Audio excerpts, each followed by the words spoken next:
आ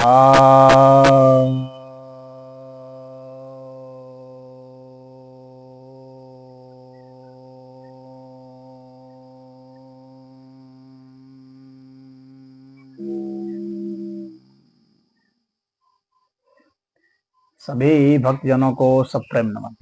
तो आज मैं आपके समक्ष श्रीमद् भगवद गीता के 18वें अध्याय के 42वें श्लोक पर प्रवचन करने जा रहा हूँ। यह श्री भगवान वाच है, अर्थात श्री भगवान कहते हैं, समो दमस तपः शौचम क्षान्तिरार्जवमेव च ज्ञानम विज्ञानम आस्तिक्यम ब्रह्म कर्म स्वभावजम। अर्थात शमन, दमन और तप,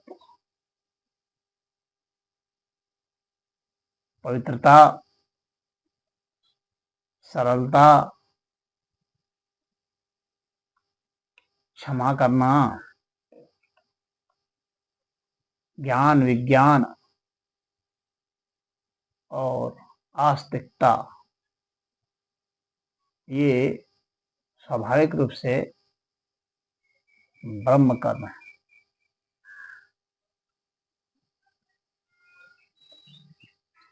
तो यहाँ पर स्पष्ट उन्होंने कर दिया है कि जो इस तरह के कर्म करता है उसको ही ब्रह्म कहा जाता है, यानी ब्राह्मण कहा जाता है उनको ही। ब्राह्मणों का स्वाभाविक कर्म क्या है, तो ये बता रहे हैं। शमन करना मतलब कि मन का निग्रह करना, अर्थात जहाँ से चाहें उसको वहां लगाएं और जहाँ से चाहें वहां हटा दें, इधर चाहें उधर कर दें, यानी इंद्रियों के ऊपर आपका नियंत्रण हो इस तरह से कि उसको आप इधर उधर कर सकें, शिफ्ट कर सकें।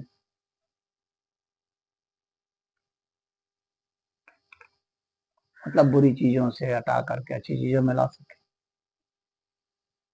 इस तरह का होना चाहिए आपके पास नियंत्रण शक्ति, ये अपनी इंद्रियों पर आप ऐसा काबू कर सकें। उसी तरह से दमन है, दमन का अर्थ तो सभी लोग जानते ही हैं,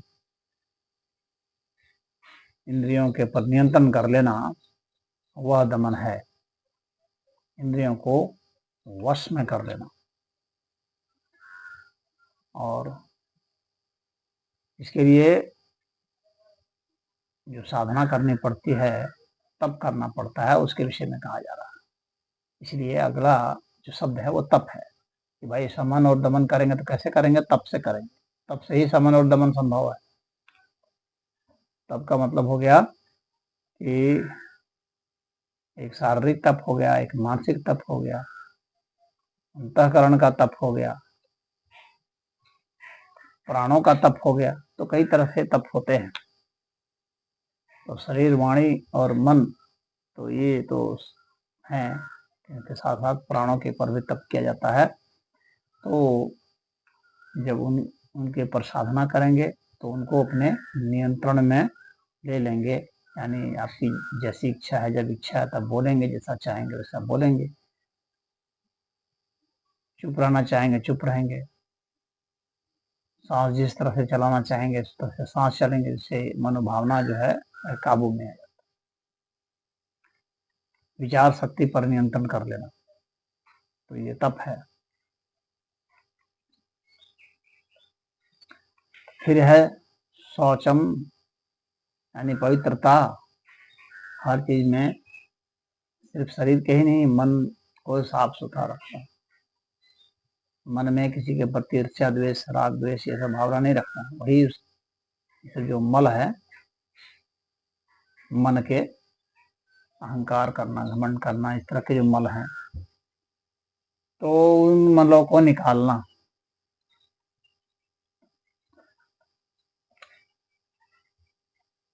राग द्वेष ईर्ष्या अहंकार, इनसे पीड़ित मन जो होता है वो उसका मल होता है, उसको निकालने के लिए कहा जाता है।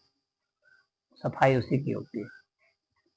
खान पान में पवित्रता रखना, कपड़े भी साफ सुथरे पहनना, व्यवहार में भी सादगी रखना, सफाई रखना। यह नहीं कि कोई आया तो दूर दूर करके हटा दिए, बैठने के लिए भी नहीं पूछे, पानी के लिए भी नहीं पूछे, भूखे को खाने के लिए भी नहीं पूछे। तो इस तरह का व्यवहार नहीं करना। तो शौच का मतलब इस तरह से पवित्रता होता है। इंद्रियों की पवित्रता, शरीर की पवित्रता, मन और वाणी की पवित्रता, अंतःकरण की शुद्धता, सब ये सब शौच में आ जाएंगे।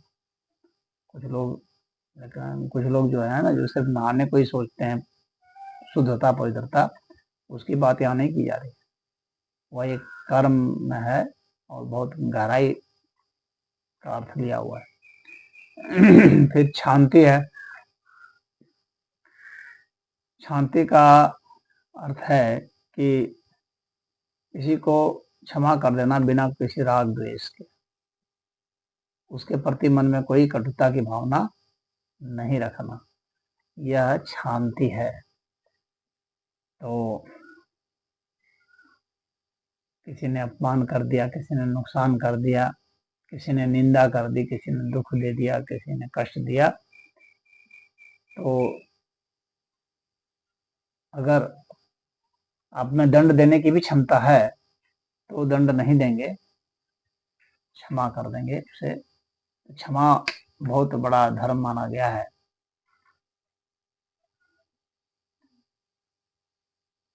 और बहुत विराट हृदय वाले ही जो है क्षमा कर पाते हैं। तो शांति जो है उसके लिए है, क्षमा करने के लिए। और आर्जवम का मतलब होता है निष्कपट व्यक्ति, जिसमें कोई छल, दुराव, कोई शर्त वगैरह न रखता हो, जो कोई छिपाव, दुराव, दुर्भाव नहीं रखता हो, इस तरह का सरल व्यक्ति जो होता है, तो वह सरलता जो है आर्जवम कही जाती है। फिर है ज्ञानम विज्ञानम। तो तमाम धर्म शास्त्रों का अध्ययन करना, स्वयं का अध्ययन करना, तत्वों का अध्ययन करना, चाहे कोई भौतिक तत्व हो, चाहे कोई अभौतिक तत्व हो, उनका अध्ययन करना, उसके विषय में शोध करना, यह है। और विज्ञानम है कि वो जिन चीजों का अध्ययन किया गया उसका प्रमाणिक रूप से उसको सिद्ध करने की कोशिश करना। इसमें कुछ लोग यज्ञ विधान वगैरह भी रखते हैं, पूजा पाठ अनुष्ठान इसको भी रखते हैं, क्योंकि प्रयोग के रूप में जो भी ला रहा है, यानी आध्यात्मिक जो प्रयोग हैं वे भी इसमें शामिल हो जाएंगे और भौतिक प्रयोग भी शामिल हो जाएंगे। इसीलिए ऋषि महर्षि जो थे वे वैज्ञानिक भी होते थे। तो लौकिक और अलौकिक दोनों तरफ की विद्याओं का उसको ज्ञाता माना जाता था। तो उन दोनों ही तरह में जो लगा हुआ है, दोनों तरह की विद्याओं में, ज्ञान में और विज्ञान में जो लगा हुआ है, यानी वेद, पुराण, शास्त्र, उपनिषद, व्याकरण, छंद, ये इन सभी का अध्ययन जो कर रहा है, कलाओं का अध्ययन कर रहा है, और यहाँ तक कि वह जो है अस्त्र शस्त्र विद्या में भी निपुण होता था। और वह व्यक्ति जो है परीक्षण देता था, युद्ध भले नहीं करता था लेकिन सिखाता था, यानी उस विद्या को जान करके उसको सिखाने का काम करता था। तो ये सब सभी विज्ञान में आ जाएंगे, ज्ञान और विज्ञान में। और नियम समझना, संसार का नियम समझना, इस पूरे अस्तित्व का नियम समझना, यहाँ के तत्वों का, समाज का, सभी प्राणियों का ये नियम समझना, इनके विषय में इन नियमों का प्रतिपादन करना, यह भी इसमें शामिल था। और आस्तिक्यम, तो आस्तिकता यानी वो धर्म का, आस्तिकता का, साधना का, इन सब का प्रचार प्रसार करना, यह बहुत बड़ी बात है। उसका आचरण करना, उसका अनुसरण करना, हृदय में धारण करना और उसका प्रचार प्रसार भी करना, और किसी का निवारण भी करना, ये सब सभी जो है आस्तिक कर्म में आ जाते हैं। अब ब्रह्म कर्म स्वभावजम, तो ये स्वाभाविक जो है ब्रह्म कर्म होता है। तो ये स्वाभाविक रूप से जो ये सब गुण होते हैं, ये जिनमें होते हैं उसी को कहा जाता है कि वह ब्राह्मण है। और चूंकि स्वाभाविक रूप से होते हैं तो इसलिए उसको परिश्रम नहीं पड़ता, उसके लिए वह आनंद का चीज है, तो उसका वह नैतिक ही दायित्व तो नहीं है, उसका आध्यात्मिक दायित्व भी है। और हो सकता है कि इसमें उसे कुछ धन भी मिल जाए, ऐसा हो सकता है, कोई आदर सहित, श्रद्धा सहित, प्रेम सहित कुछ धन भी अर्पण कर दे, परंतु उसका वह उद्देश्य नहीं होता है, वह उसका स्वाभाविक कर्म है, वह उसको करना है। उसके बदले उसे क्या मिलेगा ये तो परमात्मा फैसला करेंगे, और उसमें वो संतुष्ट रहता है। तो यह स्वाभाविक कर्म होने की वजह से कुछ लोग सोचते हैं कि नहीं, ये सब करने के लिए उन्होंने ही ये धारण कर रखा, नहीं, यह उसका स्वाभाविक कर्म है, यह उसको करते रहना